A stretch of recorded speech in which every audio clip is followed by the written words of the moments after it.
how excited are you for this next game against Sunderland? Has a really big feel to it, doesn't it? Yeah, it does. Yeah, we talked before the game at Oxford. I think maybe a few of the boys were surprised in terms of sort of my attitude towards it, really, because I shook a few up because I know that the Oxford game was a dangerous game, as we talked about.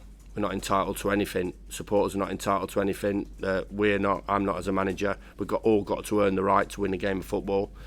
But we always knew that this game on Friday takes care of itself. I've got full respect for what the manager's done up there and the players that how they're playing and the position that they're in at the moment. The quality that they've got, the well-coached team. They've got a lot of youth in the team. They've got good experience in 09 and Chris Mepham.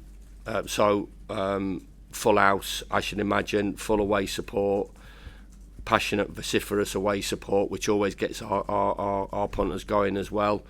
And it's going to be a game against two teams who'll go and want to win a game of football. So really looking forward to it. And we need a big performance individually. That hopefully leads to a team performance and hopefully leads to a big 3 points that we're after. Red and white aside, there seems to be a lot of similarities between the clubs, doesn't there? Kind of on and off the pitch, with the history, with the expectation, with the kind of areas that they're from. All adds into the mix, doesn't it? Yeah, definitely. Working class environments that we've all been brought up in. Incredibly passionate about their individual clubs.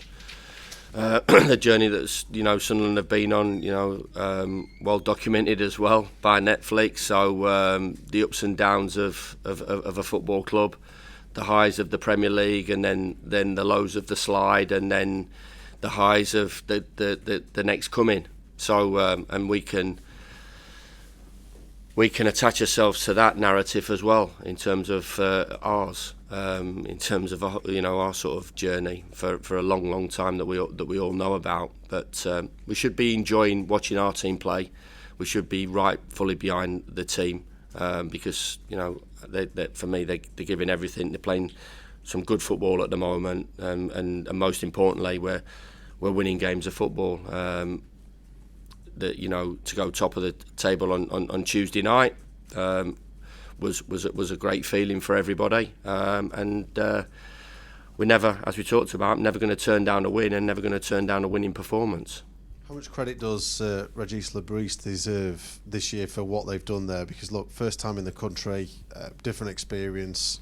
Managers are given no time at football clubs, as I know you've talked about in the past, but to come in and have the impact that he has in such a short space of time, with a lot of change in that club over the last few years, is quite impressive. There has been, there's been a lot of people that have had a go at it as well. Some really good managers that have had a go at it as well. So and they've had their successes and their disappointments. I've got to say, Tony Mowbray, what he was doing there at that particular time as well, deserves an enormous amount of credit for starting the rebuild, and it's been carried on very impressively by Regis.